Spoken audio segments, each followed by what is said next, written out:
All right, we're Hey, good here. evening. Good We're evening, here. everybody. Get ready. It's going to get cold, baby. Yeah, yeah. It's that fun time of winter. It's And I finally guess here. not a lot of people went out last week because boy, we only got your verbal fishing report and Jim Pace. Everybody else kind of chickened out. Yeah, yeah. Well, I mean, and it wasn't too bad of a week last week. No, we were out We filming and we did yeah, okay. We can't yeah. complain. It wasn't too bad. I mean, Monday and Tuesday was a little breezy, but Wednesday, Thursday, Friday were actually beautiful days. Yeah, not, yeah, And then and then it turned. And then Saturday, I had a charter with one of my clients and his 7-year-old grandson and his son. And it was almost flat calm. We went out to the ship's Mhm. channel, some of those Yeah. numbers, and we caught a lot of grunts, some Key West, mangle snapper.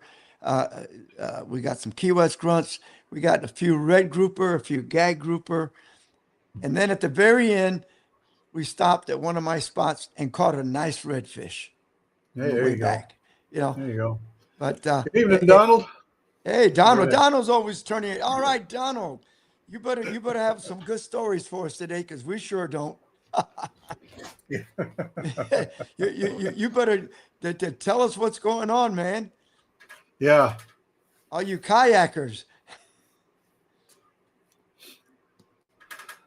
Oh, Yeah, I that's get going to be another thing that's probably going to slow down a little bit is kayaking. I mean, falling out of that boat right now in that cold water is not going to be fun.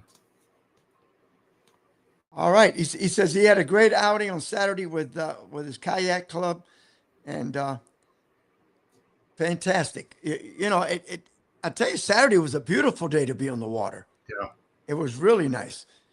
Yeah. And but they're saying around my house is going to be about 32 degrees, but with the wind chill factor around 25.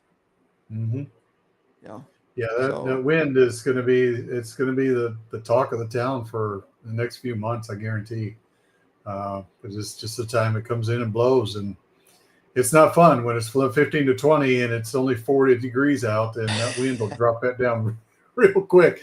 And then you try to run across the water at 30, 40 mile an hour. I mean, it's icicles on beard and mustache. It's uh, crazy. we got Donald.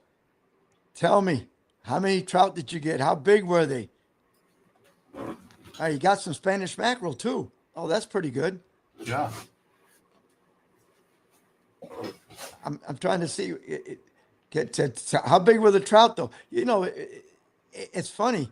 You hit one spot one time, and they're all big trout. With you, Hmm. we had a lot of real nice trout last Yeah. Wednesday filming. But then, that Monday, of course, that Monday, last Monday, the weather was terrible. We, Right. we, we caught about 13, 14 trout, and they were little though. But Yeah. man, we had 20, 25 knot winds. You couldn't get Hmm. anywhere, you know? No. No. And that's good. Like I said, it's going to be the thing that you're going to have to pretty much plan your days. Try to plan your days as best as possible. Oh, you got an 18er. And there you go. Way Nice. to It's a go. good Art, fish. artificials, live shrimp. What were you using? Saltwater assassin, I hope. I hope, you know, Yeah, we did good 117 and a on this half. one. The rest were under 14. Yeah. No, Hey, hey, if you got two that size, that's a good catch. yeah, it is. Yeah. It's a good deal. Yeah. You Yeah. can't Some of our posts from this past last Wednesday. week. Yeah. And you No, can see it's a how good nice thing. that weather was. Look at that, man. Yeah, just glass out there. We couldn't have asked for a better day. Just a good easy calm day, and we could get anywhere without any problems. So it's always Paddle good. tails. That's my favorite. Paddle tails, they do all the work for you. You just Uh sit there huh. and just crank it in at a certain pace, and it Yeah. works perfect every time. Yeah, Yeah. I like it. Hmm. It's really nice. I just wonder So what happened to everybody this last week. I I don't figured know. somebody, so, I don't know. and then of It's course, I think down here, if it gets down as cold as it says it's going to get tonight, and it's still going to be pretty cold tomorrow. I bet you that water temperature is going to be down around 62 degrees, 60 degrees by Thursday morning. Oh, And that's easy. just that's a big shift in 2 days for the fish to handle. They'll just go Hmm. down to the bottom and sit, you know. Yeah, it's going to take them quite a bit to acclimate to this big freeze real I mean, quick. they do every year, Yeah, but yeah, they but will, but yeah, and it's going to move them quite a bit, I would think, especially here. It's what's going going to to move them move them toward the into deeper rivers. water? For you, it moves them around the creeks, right? In the Yeah, mountains they actually where the come warm. come closer inshore to us. I mean, they go back into the mangroves, and they'll go back up into the rivers, anywhere there's creeks and stuff like that. That they've got some deeper holes that they can hang in. But yeah, they'll be coming into the river probably like gangbusters.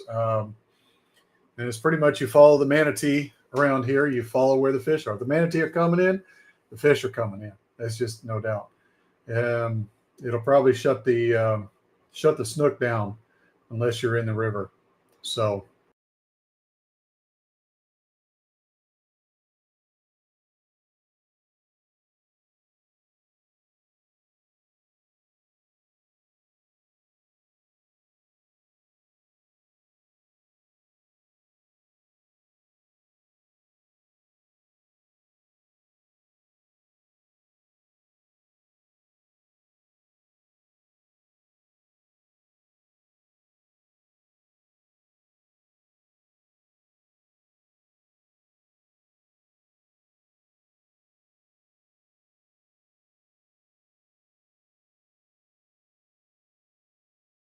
on the north side. So that's where you have to kind of concentrate, and that's pretty much everything that's going to happen. This is where it turns. So because once it happens, once we get this cold snap, the fish are going to acclimate, and they're going to position themselves to try to get as warm as possible, as fast as possible. So that's pretty much where that pattern is going to be. And you're probably going to hear it from everybody else next week of where they're finding these fish.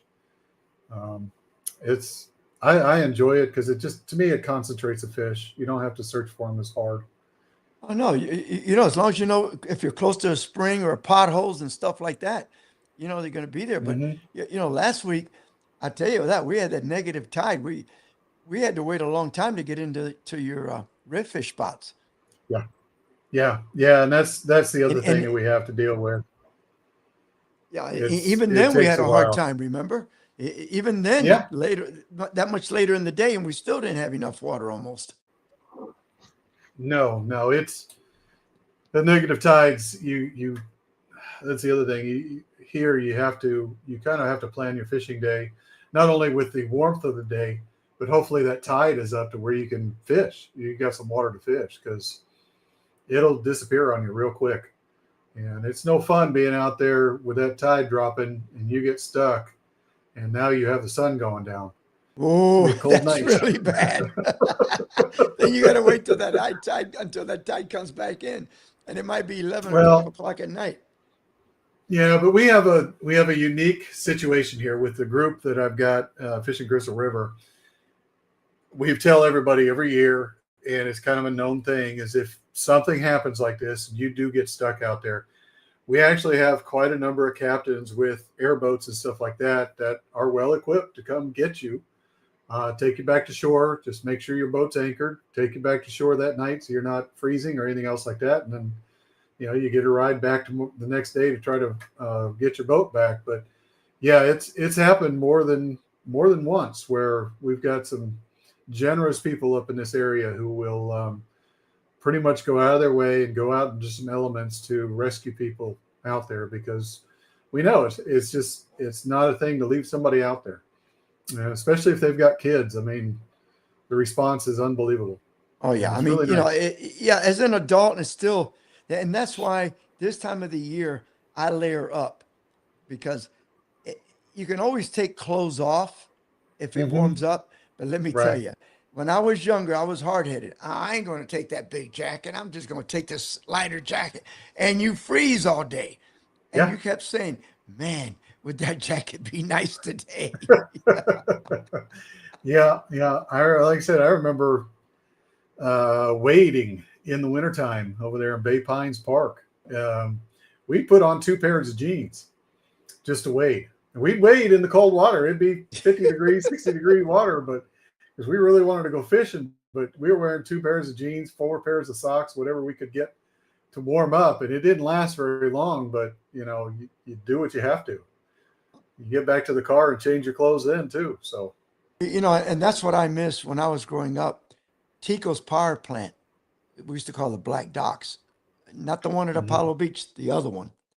Uh, Man, the fishing, when it got like this, let me tell you, uh, tomorrow morning, you could kill the fish. And they actually, this was in the 60s, you could actually go in, park your car, come down the side of the canal, the hot water runoff, and you could fish right to Mhm. it where the hot water was coming out. You could fish that whole Yeah. canal, and they had no fishing signs, but Tico was very nice about it. They would kind of like Hmm. let you fish.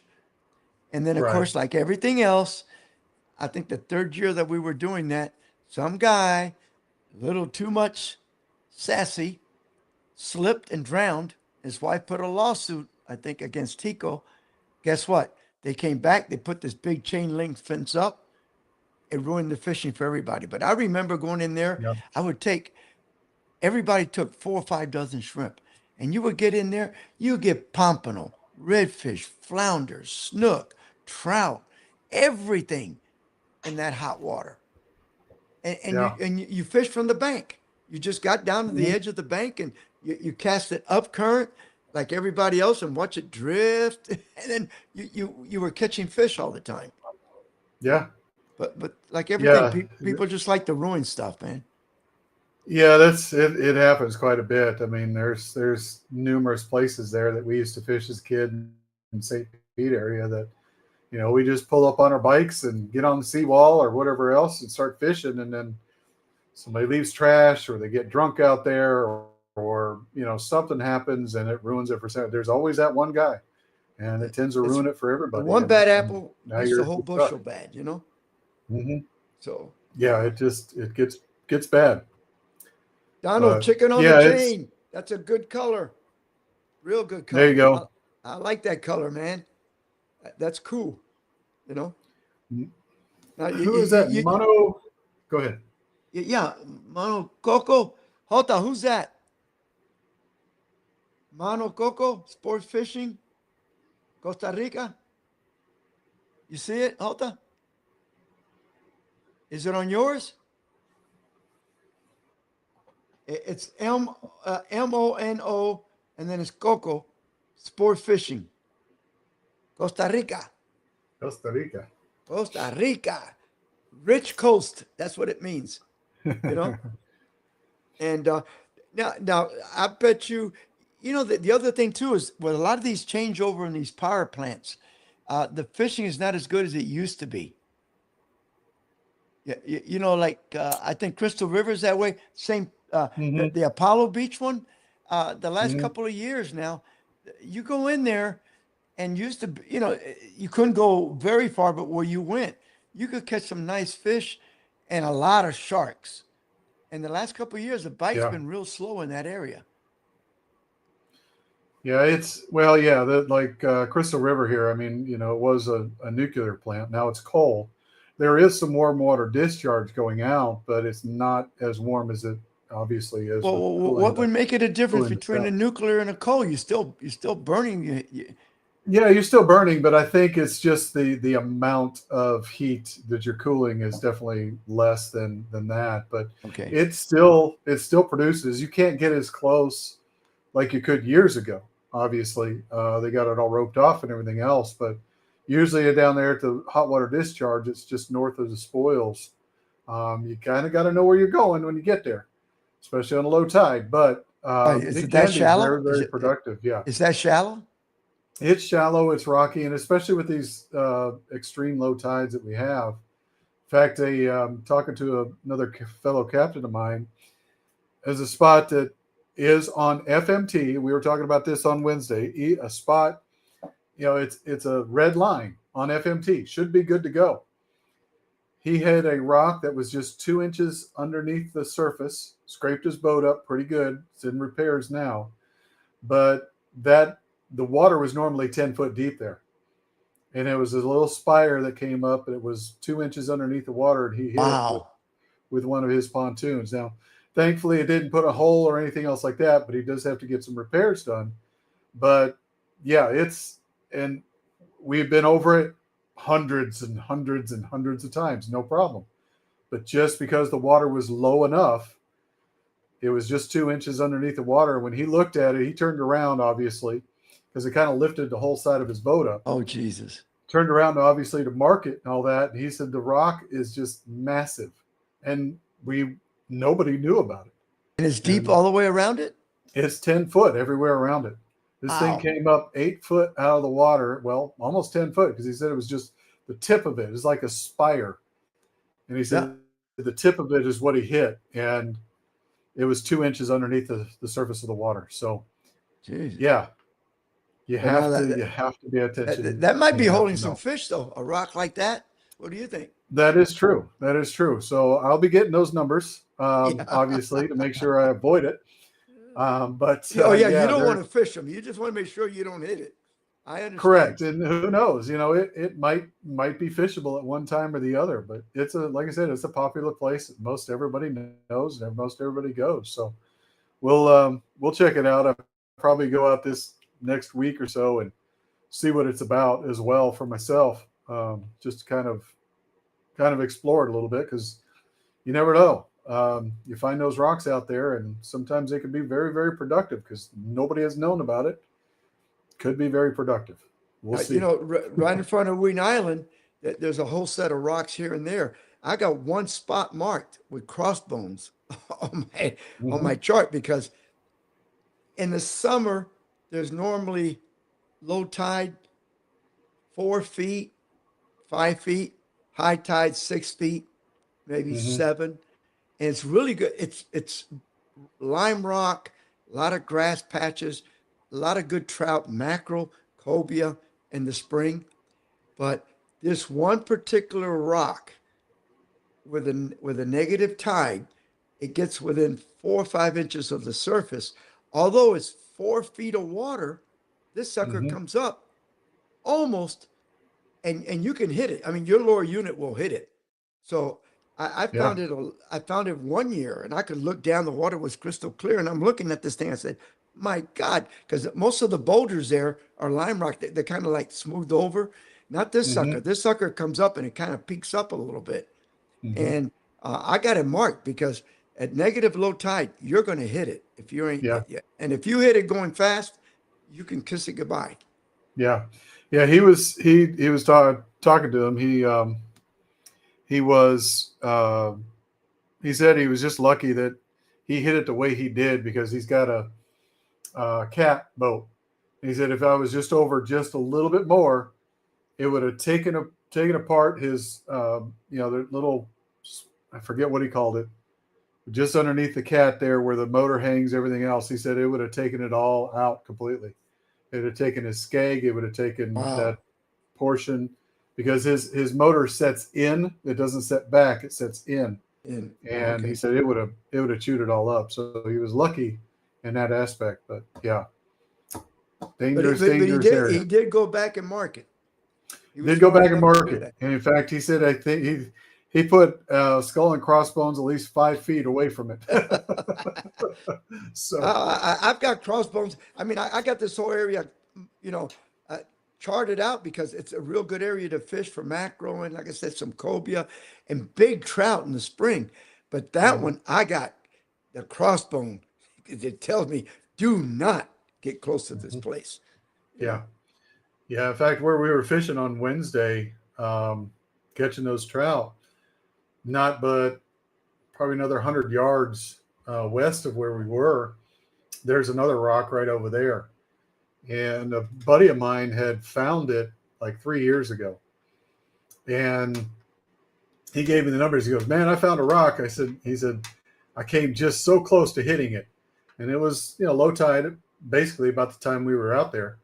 where it's about 2 foot. And he says, I just about hit it. He said, I saw it just at the right moment and was able to swerve, but he marked it and he gave it to me, gave me the numbers. He said, just got to watch out for this because it's very popular. It's a place where you fish all the time. I said, okay.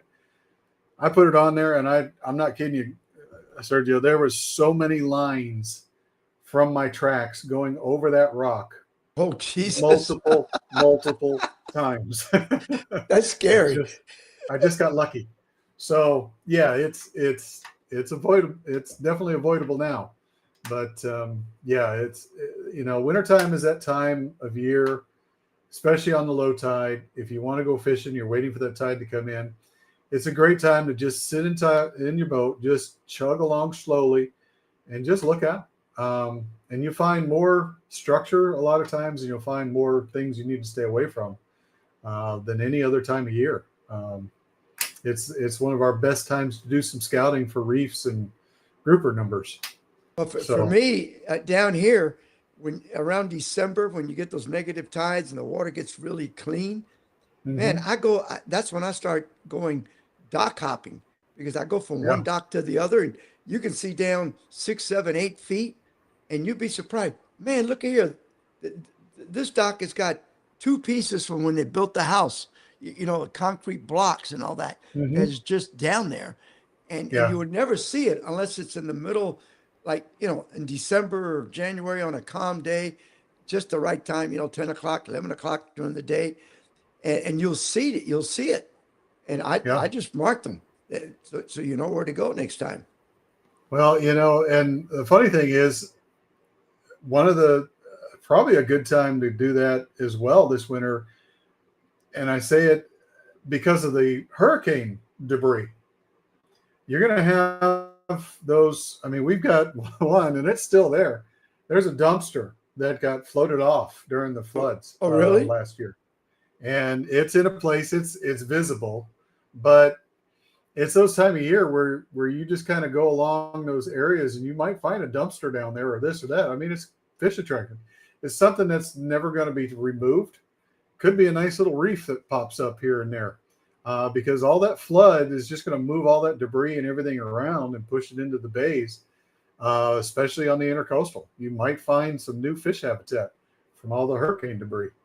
I know at Wheaton Island that there was almost a half of a dock all the way inside the mangroves. And then we saw a buoy, like a channel marker inside the island. I mean, those hurricanes last year, they broke a lot of stuff loose, and they get thrown into the island. But some of it just gets thrown into the bottom of the water and it sinks down. Yeah. And those are the ones you got to be careful, the ones you can't see.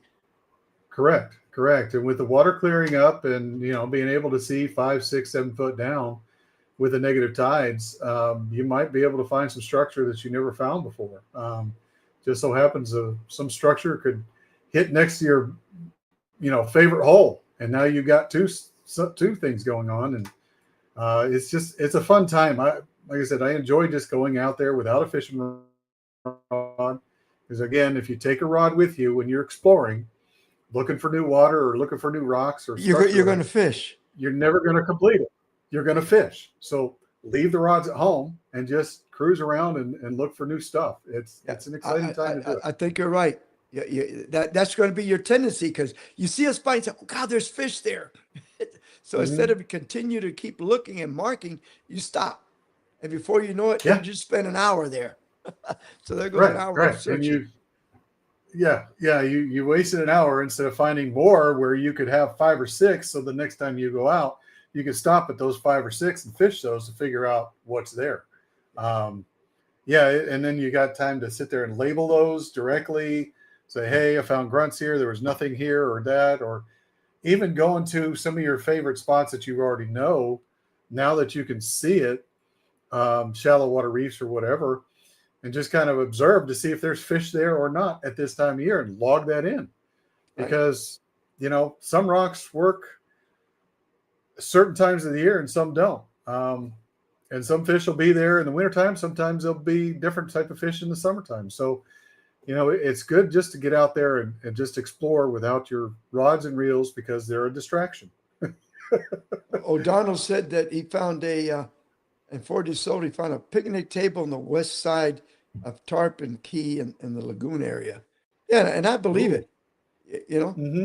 I mean, for about a month or so after that last storm last year, I remember seeing these big uh, poles from the docks floating, but a lot of Hmm. them are already water soaked, so they were Yeah. just barely. I mean, you can kind of see something on but they weren't sticking all the way out of the water. They were just barely Right. sticking out of the water, and if it was a little cloudy, you could run over that sucker. Oh yeah. Well, I mean, that's what happened to me. Unfortunately, it was a palm trunk, just Oh, barely floating underneath the surface. And by the time I noticed and realized it, it was too late. And sure enough, I hit it. So it happens. It's not fun, but I would think by now most of every type of debris and everything would be settled down to where it's going to stay. So just like I said, it's a good time to explore. Good time to. it's a very good time. At least in my area, you know, Mhm. you go around the docks and you go around the rock areas, like on the west side of Gandy Bridge. You got all those rocks out there that a lot of them are in 8, 10 feet of water. But man, with a negative tide and everything else, they might be in 5 feet of water and the water's real clean. So now you can see a rock that you'll never see unless you got a Yeah, negative tide and real clean water. Because even if the correct. water's not real clean, you might still not see it, you know? Yeah. Not only that, you get to, say you've got a place that you've always wanted to explore, but because the water was so dirty, you weren't sure if it was clear enough to make a run through or whatever else. Now you can find out if those areas that you wanted to explore, if there's anything navigable around it. And, you can get into the back of those little creeks and the mangroves when the tide's high. And now okay, the creek runs here and it kind of moves out a little bit. And you can kind of pinpoint the areas to kind of concentrate where to fish. Um, we used to do that a lot up there in Georgia when I fished a lot of bass tournaments. They would draw down the lake, West Point Lake, every wintertime. And we used to get out in the boat and just cruise around, get out on shore, find a bunch of lures that were stuck on all the stumps. It was almost Christmas time uh, with free lures all over the place. But you find those creeks and you find those stumps, you find those hidden things that, when the water's up, may be very, very productive for you. So, You know, everybody people don't realize, but because especially now that it gets cold like this, that whole mhm. all the algae's gone. It's going to be gone. Yeah, Boom. I yeah. mean, although this week, uh, Saturday, the water was real chocolatey in the bay. Mhm. And I guess with all the Yeah. wind.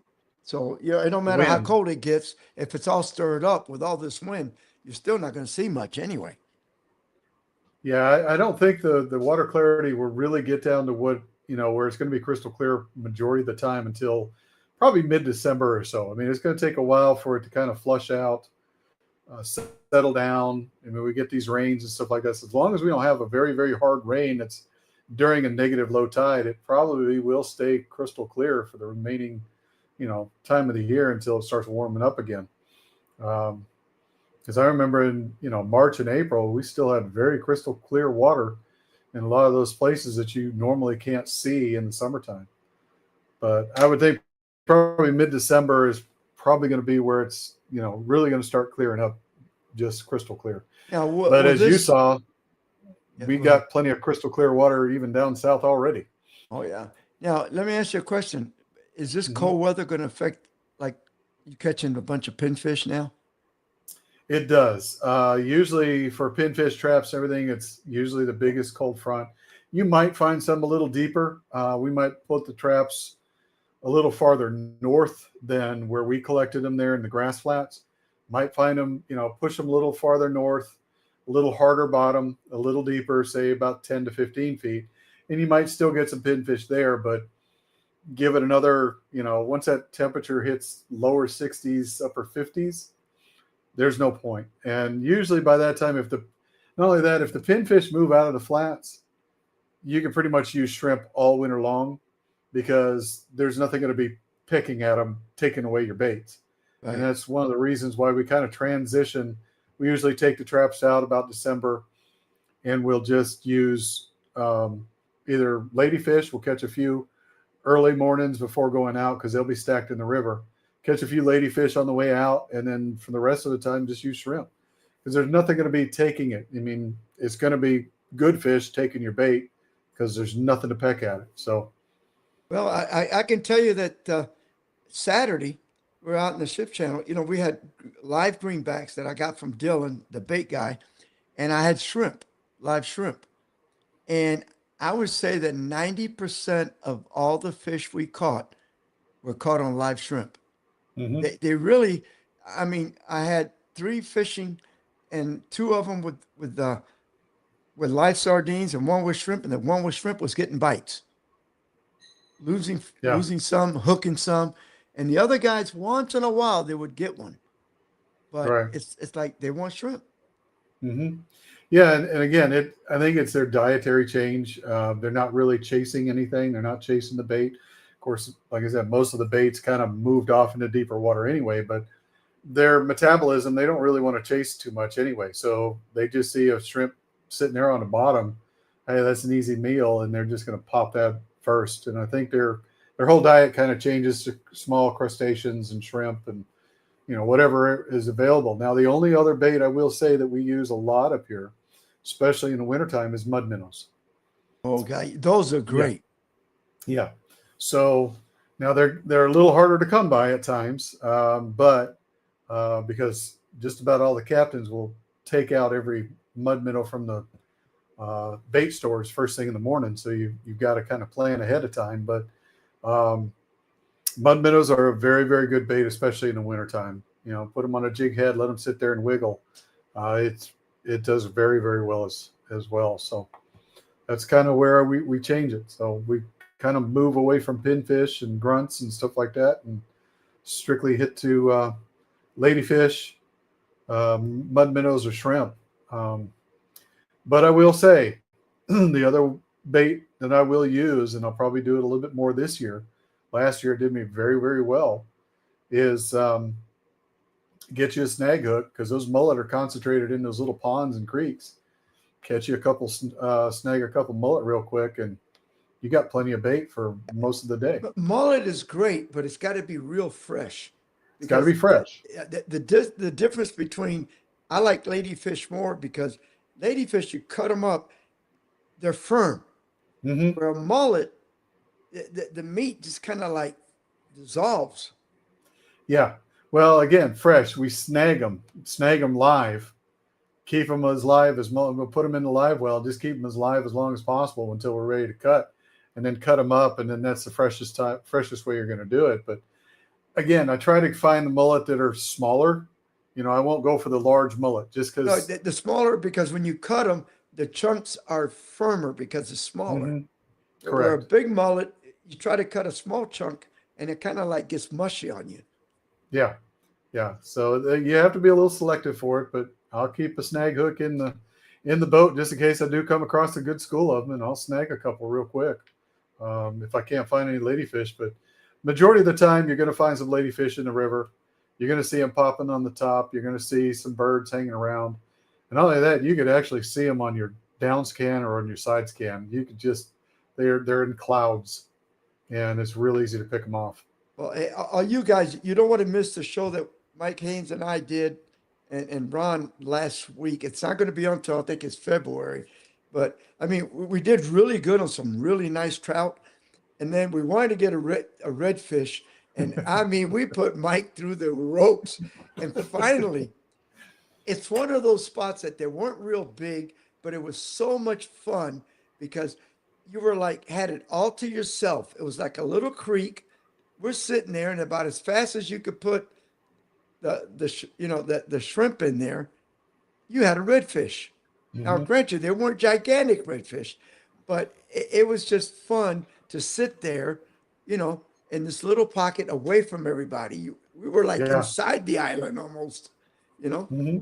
and Yeah. And that, if the no-see-ums and the time wasn't run out, I guarantee we would have probably sat there for another hour or two, just keep picking them off because yeah, but I they tell get you they that get stacked in that area. the redfish bite was hot, and the no-see-ums bite was even hotter. Yeah, yeah, yeah. Because we got God, kind of they got aggressive with us. Let me tell you. yeah, yeah. That's the one thing I hate about the wintertime is when you've got that nice warm sun beating into that area and there's no wind. Well, the no-see-ums are going to go there too. So you still have to do some bug spray, but And boy, you know, and usually I always carry some in my boat because mhm, I've run into that problem before where the bite is hot.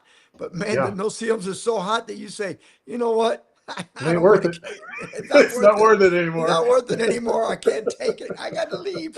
Oh God. You know, at least Yeah. now all that's going to now you don't get no-see-ums now in the winter. They're gone. Oh no, we do. No. Oh yeah, wintertime. Oh yeah, the worst time is actually during the hot part of the day Oh really? in the wintertime. Yeah, It's like it's they'll get stacked up and they'll get warmed up because they're sitting on the seawalls, they're sitting in the mangroves. You know, they're starving just as much as anything because normally in the summertime they're feeding on pollen and all that. Well, now the pollen isn't there because it's wintertime. So they change their diet, just like fish do, to humans and blood, just like a mosquito does. So yeah, wintertime, unfortunately, because there's a lot of pockets that I love to get into to find my fish because it's all protected from north wind. The sun beats in it, and we get mullet in there, redfish in there, snook in there. These beautiful, beautiful ponds I have way back in the mangroves, but there's so many no-see-ums that you just hope there's a little bit of breeze up there to keep them down. Because if there's no breeze, you're getting bit. well, you know, I can tolerate them to a certain point, but then it gets to a point that I don't want to put it. Nope, nope. You know, Yeah. it's here's a guy from Costa Rica. He says he's located in Central America between Nicaragua and to the north and Panama to the south. Yeah. All right, we got to go there. We got to go Yeah. there and film. Let's take the crew. Let's Hey, go. we got to go down there and film, man. We haven't been to Costa Rica in 2 years because you know No? we went like 5 years in a row, Yeah. so we thought we'd take a couple of years break and not go up, you know, go down there for a while. Right. No, and you know that's a long trip, but every time we went, man, we tore them up. Hmm. Of course, the captains don't like you because they like the trout.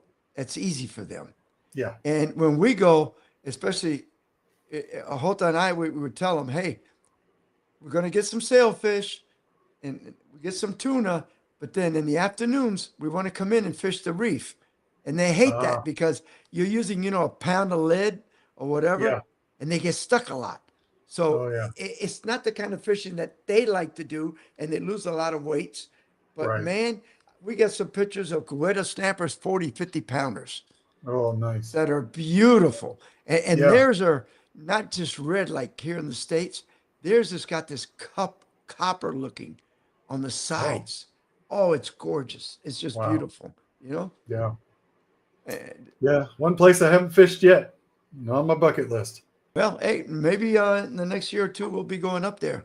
Yeah. Sounds good. Now, Sounds good. I don't know how it's going to be. You know, we're going to be filming in Stanahatchee uh, the week before New Year's, December. right after Yeah. Christmas. I thought it was earlier than that. No, it's the 28th, Oh, that's the 29th, other or one. 3rd. Yeah. Yeah. Yeah. Okay. Gotcha. Yeah. That's gonna be cool. But they said Yeah. the fishing is good. Well, yeah. Yeah. It, like I said, wintertime, it usually is panhandle and all that. I mean, even Pensacola, I love the winter fishing. I mean, it's cold, but it just concentrates these fish so well. Um, it's kind of fun to do. So I guess it puts them in the potholes, like you said. You know, you yeah, got negative tides, cold water. mhm. Yeah, So you only have once you find once you kind of locate exactly what they're doing, how they're reacting.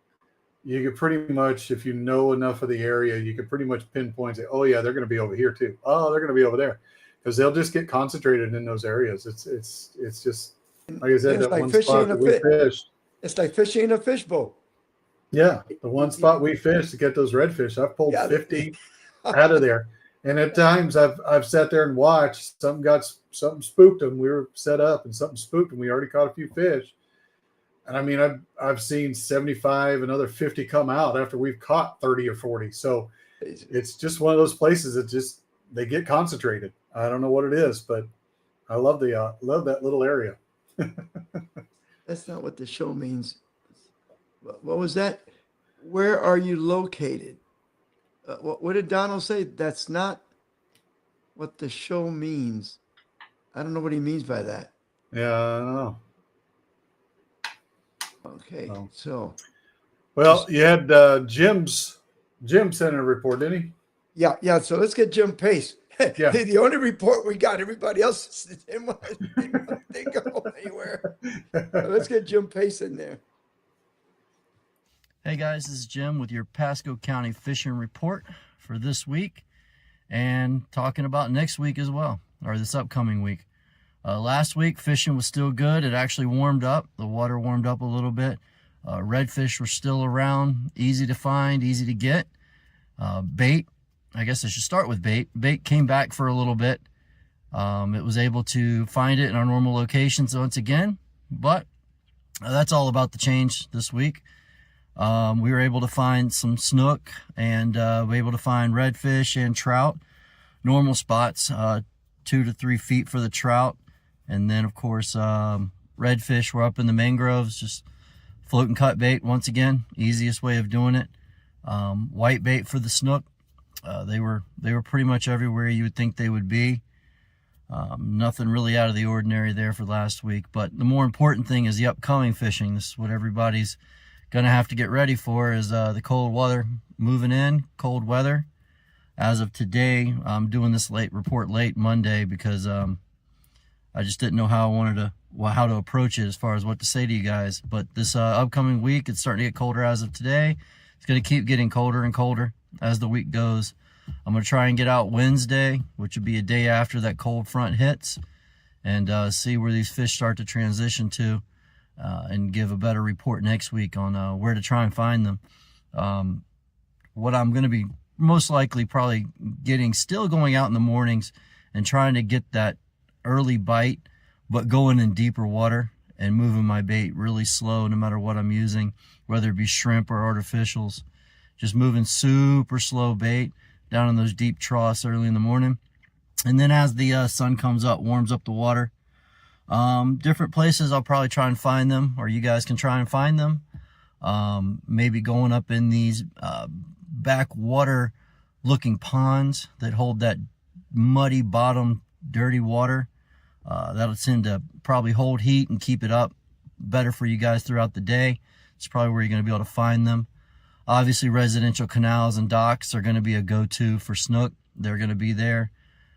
Just flipping docks. You know, if you like to do that, this is the time of year to start doing that. Also going, trout are going to start moving in. It's going to probably be the most fun bite here coming up. Those big trout coming in. Probably going to be able to find them, probably 5 to 6 foot of water and then moving up. Usually drop offs of those grass lines are where I found them in the past this time of year. We'll see. Just throwing Miradines and searching a lot of areas with those. That'll be my go-to most likely. Hard bait. But redfish, I'll have to see how the redfish react to this, just like the snook. Like I said, I really don't have too much advice to give you right now until I see where they start moving from this cold weather. But once I get a tab on them, I'll be able to give you guys a better update next week. And then going forward, hopefully everybody can start getting on the fish again and having some fun and getting out there. I'll talk to you guys later. All right. Thank you, Jim. Thanks, Jim. What did Jessica say? She was sick last week? Yeah, she got real sick last week. But yeah, I would agree with Jim. That's kind of one of the reasons why I kind of hesitated. I'll do a little report at the end here, but everything that I was going to talk about is pretty much going to change. Yeah, with this big storm cold snap. So everything we've got to deal with is just out the window. What we've been using and been doing, up until now, because the first big cold is hit, and now it's going to take a few days for these fish to acclimate and get out there and find them. figure out what they're doing. Because, yeah, the one thing I do miss down there, like Jim was saying, is those canals, residential canals. I miss fishing those because we don't have them here. We don't have that type of structure out in the Gulf. So, yeah, kind of miss that. Those fish could get really concentrated in some of those canals, especially the trout. Well, down here, we got some of these canals got a lot of rocks on one side, and Mm-hmm. and it drops off real quick. Mm-hmm. It just drops down to, you got maybe those canals are maybe 8 foot deep, 10 foot deep, but with these negative tides, you got maybe 6 feet of water. And Mm-hmm. what I noticed that a lot of those trout, if you can get that live shrimp with a little split shot and just work it right at the bottom of that little drop off at the bottom of those rocks, there's some big trout sitting on the bottom. Yeah. Yeah. Any of those rocks, those rocks will absorb that sun, that heat, quite a bit, and that's where those fish will stay. Um, they'll get right up along those rocks and those seawalls because that dark side of that seawall is all that when the tide drops down, you see that brown or black, almost black, where the water's been, that staining. That's actually a good place for the sun to warm up, and that concrete will hold that warmth for a little while as that tide comes in. So those are good places to concentrate and look for fish, and especially down near the bottom, and slow. Just take your time, because every presentation that we've had, when the water's upper 60s, 70s on up, your presentation is pretty quick because their metabolism now, it's like your You snail better hit crawl. them in the head with the jig. Yeah, just slow as you can do it. And that's the difference of when a cold front comes through. Is the fish may be there, they may have not have moved, or they're concentrated in a certain area. They just don't want to. They don't And want you to say, fight. well, the fish should be here. Yeah. No. So if you kind of know the fish should be in a certain area because you caught them there before, slow it down. I mean, snail's pace, slow it down, and you might find a little more active, catching the fish that way. Something you and I Um, were talking about just before the show. This is the week with this kind of weather that, hey, maybe it's time to change your line. It's mhm. time to, rig a bunch of your rods, get new leaders on it, put the hooks on it. Maybe it's a good time to take some of your reels apart and clean them and Correct. oil them again, because Yeah, you're going to have 3 or 4 days this week that fishing is going to suck. Let's face it. So you might it as well do is. something if you're around the house. Yeah, because as I'm not going out till Friday, honestly, there's, to me, right now with this front going through, you're going to have cold nights, 2 cold nights, plus the wind. Friday to me is probably the earliest I'm gonna get out there and give it a shot, but it's probably the earliest I would ever go after a major front like this. Yeah. I would take at least 4 to 5 days after a major front to even get back out there just to see what's going on, because it's going to take these fish quite a bit. I mean, you're talking temperatures. I bet you your water The fish temperature is are going to be cold. in the 60s, if not lower. Yeah, I mean, Yeah, it it might was be what, 70. 68 when we Yeah, were out 68 there, when we were out there. So it can and easily drop 8, 10 degrees with this weather. oh, easily. So I'm guessing it's probably going to be upper 50s, maybe 58, 59, if that. So it's best just to kind of wait it out, let that sun kind of get in there, warm it up just a little bit more. Um, Besides, it's cold. Why do you want to fight that wind? Well, and sometimes if it isn't real windy, you can say, well, but man, you get out there and it's windy and it's Mhm. cold and the fish don't want to bite. Why are you there? Yeah, That's what I'm doing ex- this week. I've got all these rods and reels that I'm gonna. What I do a lot of times, my spool is getting a little low. So what I do yeah. is I got like 10-pound mono, and I fill that Hmm. spool up to the top, and then I go out in the yard and I tie that to a branch on a tree, and I walk around the house, get down to the bottom of the spool, go back to where I tied it on the tree, and I back spool it. So now all Yep. that good line that was on the bottom is on the top, and because I added some mono, I got a full spool again. Yeah.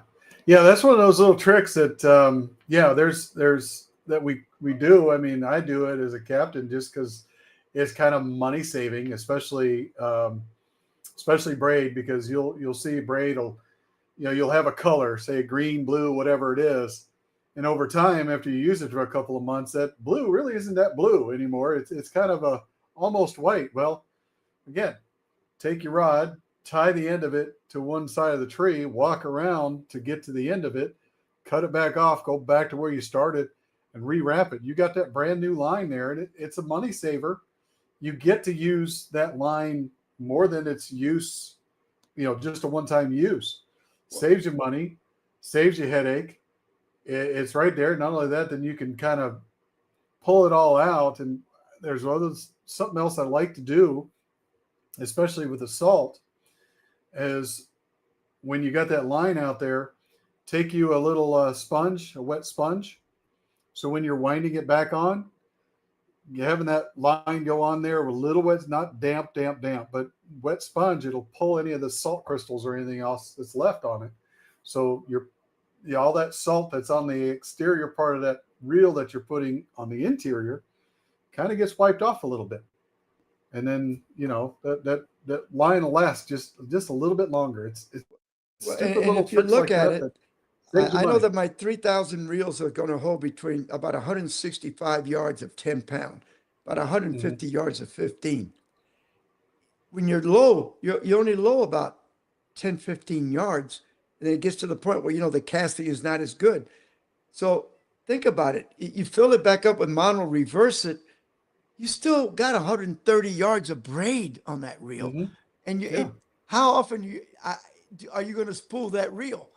correct. You know what I mean? Most of the time, you might use 30, 40, let's say you use 50 yards. You still got 85 yards left, Right. after you did that. So Yeah. you get twice as much out of it, I think, Oh, out of your definitely. line that way. Yeah. And there's even a little trick that I do, because from my shed in the backyard to the oak tree out front is approximately about 60 yards. Now, if I go out to the street, it's 75 yards. So I know I've got 75 yards from the back of my shed all the way to the front of the street. Well, trout is not going to pull off 75 yards of line. Redfish aren't going to pull off 75 yards of line. So when you get that spool of, say, 150, I know that I could take that spool, I can run it all the way out. That's 75 yards. I could run two rods off of that. So what I'll do is I'll fill in backing, what we call backing, and it could be old line, whether it's mono, whether it's braided Braid. line, whatever. And I'll take it and I'll pull out 75 yards out there. I'll cut that off. I have the backing. Say my spool is full. Take it out there. I'll cut that off. The line I need to replace, if I've already swapped it over, then I'll just reel 75 yards back on there. Well, I've just used 150 spool for two rods instead of just one. It's just saves you money. I mean, Saves you I've time. never, unless you get something like a cobia or a shark or something, when Mhm. you're fishing in the flats and all that, most of the stuff you're going to catch, or a tarpon, I mean, trout, redfish, snook, mackerel, all of that kind of stuff, they ain't going to take 75 yards. No, no, No. no. And And it just, even if you're in the open anyway, if it happens to be a nice cobia, you just pull up your power pole and just chase it oh down yeah, just anyway. chase it down. Yeah, Yeah. to Yeah. give you a better Like I shot said, at catching them. the only ones that I would actually, spool all brand new line on or something like that is, when I was doing offshore is, for kings or for tunas or something like that, because those type of fish are going to run, and you want to make sure that all your line is all ones. You don't have any knots in between. But yeah, for inshore, to me, there's no point in putting more than 75 yards on. It's just you're not going to get a fish to go that far. You're absolutely correct. So Yeah. why spend the money? Because I tell you, fishing line's not cheap anymore. No, it is not. It is I not at all. I remember years ago at the boat shows. I think it was was it Power Pro came in a couple of shows at the Tampa Boat Show years ago, and they was pulled 2 reels up to 25 or 30-pound test, no more than like 150 yards per spool or something like that, but for like 4 cents a yard, Mm-hmm. you know. And, Yeah. and now if you figure it out, you're paying about $16 to $18 for 100, Oh yeah. 150 yard spool. So you're Easily. paying over 10 cents a yard now. Oh yeah. Easily. You know? So Craig. Craig was responding to you. yeah, he was out. He was fishing King of the Beach. I guess he came in 21 in the money, working on boat, fixing them, running a few charters. Yeah, yeah, because Nice. he used to tune in a lot. He hasn't done it in a while, so Yeah. I was hoping that he wasn't sick or anything. Yeah. Now, Well, we got just a few minutes. I guess I'll just run by my little report Yeah. here. run through your report because that's going What to be to it for today. expect this cold front, and I think I've touched on it a little bit, but the biggest thing I can tell you for this cold front coming through is slow everything down. And the word it failed to come to me earlier, but you use a term called glacial. So we're out there catching trout like we did this past week. We were catching them on flukes, just pulling them through, twitching them quite a bit through the rock grass and everything else like that. Those trout are probably going to stay around in those areas. Trout can tolerate the colder water better than any other fish can. Redfish to a certain point. But if you're fishing for those trout, this past week we caught them on flukes, just twitching them around. Well, you can still catch them on the flukes, but your twitch is going to be just extremely slow. When we were twitching, it was twitch, pause, twitch, pause, twitch. It was relatively fast. Well, now that this colder water has come, I'm going to hit that twitch, and I'm going to let that bait just settle all the way down. And it's just going to probably lay there. Then I'm going to twitch it again, let it settle all the way down. We're talking 2 to 3 seconds in between those twitches. And that does include as well as if you're jigging for them. If you don't have the rock grass or something that's going to snag up on a jig, you're jigging for them. Pop it up a couple times and just let it sit. Majority of the time, these fish are probably just going to slowly creep up to it, look at it, and they're going to sit there and look at it until it moves. So they're not going to be in that real aggressive feeding pattern. They're just going to kind of lazily come up and they're going to think about it going, is this an easy meal or is it not? And if you're just twitching it, now in your twitches as well, slow. Say you're twitching from, say, 10 o'clock to 12 o'clock, just real quick twitch. Twitch it from 10 o'clock to 10:30 to 11, just slightly. Because just those little subtle things sometimes will make that reaction strike hit even better. Because the fish have got to think, how much metabolism, how much energy am I going to use? Because my metabolism's down, just genetics. If they don't use as much energy, more than likely they're going to hit that. So slow your presentation down tremendously, and you will probably hook up a little bit better. And that includes live bait. Even if you got it on a split shot with a shrimp on the end, and you're kind of dragging this along, we call it glacial.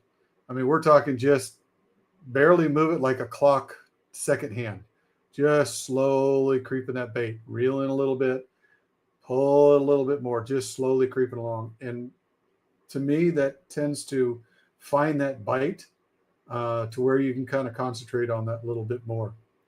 And that's going to be your biggest key for fishing right after these fronts. Again, actually, we did good with artificials last week. We did. Yeah, we did. We did. It was great. Yeah. I the can't water complain. temperature, like I said, was 66 to 68, depending on where you were and how deep you were. But it's going to be in the 50s here up in Crystal River. So slow it. And that's going to be your better bet on catching these fish. And you got it. And that's it. It's 8 o'clock. We'll see It everybody is. next week. And let's hope we get some kind of fishing reports from somebody gets out and braves it. We'll have it next week. All right. Take care, everybody. God All right, bless. thanks. And Y'all have a good night. Tell everybody Fishing Adventures Florida on YouTube and all the streaming channels. Yep. We'll see you God next bless. week. Bye.